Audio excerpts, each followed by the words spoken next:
애지중지.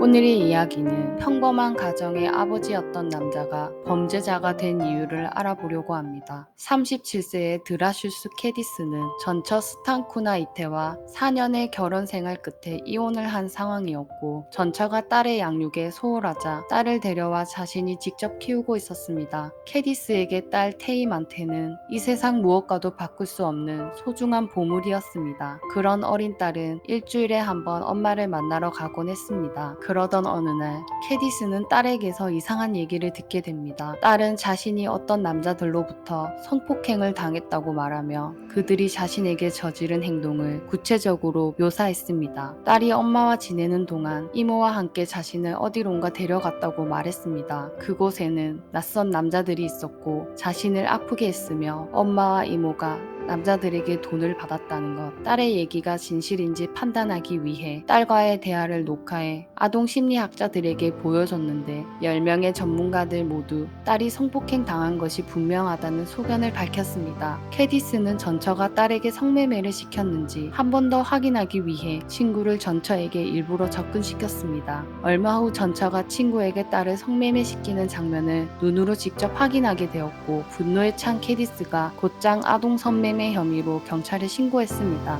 그런데 경찰은 증거가 불충분하다며 수사에 착수하지 않았습니다. 정확한 물적 증거가 없기 때문에 수사를 할 수 없다는 것이었는데, 카우나스 지방법원의 판사인 요나스가 경찰에게 압력을 넣어 수사를 차단시킨 것이었습니다. 그는 대체 왜 경찰의 수사를 막았던 것일까요? 사실 요나스 판사는 딸을 성폭행한 남자 중 한 명이었습니다. 소아 성애자였던 요나스는 전직 국회 사무관인 우사스와 함께 캐디스의 딸을 성폭행했고, 자신들의 범죄를 감추기 위해 경찰이 수사를 못하도록 압력을 넣었던 것이었습니다. 사건의 배후에 권력자가 있다고 느낀 캐디스는 대통령과 아동인권보호국에 수십 통의 탄원서를 보냈습니다. 또 블로그를 개설하여 그들이 딸에게 어떤 행동을 했는지, 무슨 일을 강요했는지, 전문가의 소견까지 영상을 찍어 사람들의 관심을 집중시키고 정부의 변화를 기대하였으나 어떠한 조치도 이루어지지 않았습니다. 그러던 어느 날 법원으로부터 한 통의 통지서를 받게 되는데, 자신의 딸을 성폭행한 요나스 판사가 보낸 고발장이었고, 고발장의 내용은 딸을 성폭행한 사람은 아버지 캐디스이며 캐디스가 자신의 범죄를 감추고 양육권을 빼앗기 위해 판사인 자신과 전처에게 혐의를 뒤집어 씌웠다는 내용이었습니다. 요나스는 자신의 권력을 이용해 오히려 캐디스를 딸을 해한 인면수심의 범인으로 몰아갔습니다. 더 이상 법적으로 해결할 수 있는 방법이 없다는 것에 절망을 느낀 캐디스는 자신이 직접 범죄자들을 응징하기로 합니다. 2009년 10월 5일 딸을 성폭행한 판사 요나스를 권총으로 살해했고, 딸을 성매매시킨 전처를 살해하려고 했지만 그녀가 없자 공범인 전처의 언니를 살해합니다. 그의 행동에는 단 한순간의 망설임도 없었습니다. 2009년 10월 12일 판사에게 매수되어 사건을 외면한 아동보호국의 폭탄 테러를 저질렀습니다. 검찰은 그를 유력한 용의자로 지목했지만 캐디스는 잠적해 찾을 수 없었습니다.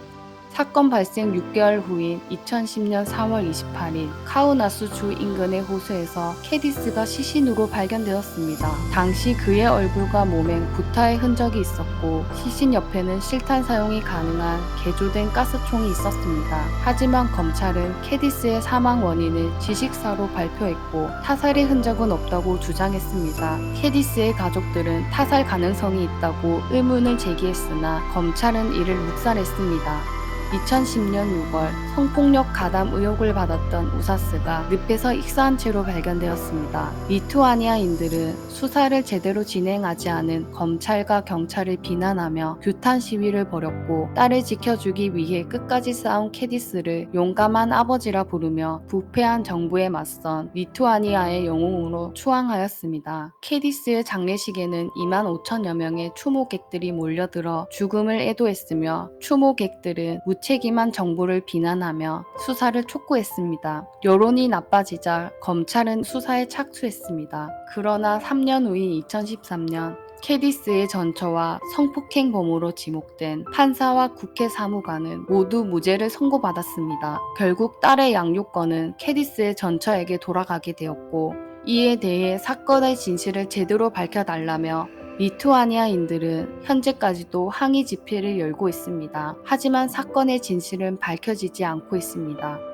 법이 외면한 딸을 지켜주기 위해 끝까지 맞서 싸운 캐디스. 그는 흉악한 범죄자가 아니라 어린 딸을 사랑한 아버지였습니다. 죄를 저질러도 쉽게 보복당하지 않는다는 사실과 죄를 저질러도 권력으로 무마시킬 수 있다는 사실을 여러분의 생각은 어떠신가요? 법에 맡기시겠습니까? 아니면 자신의 손으로 처단하겠습니까? 드라슈스 캐디스 사건이었습니다. 오늘의 이야기는 여기까지입니다.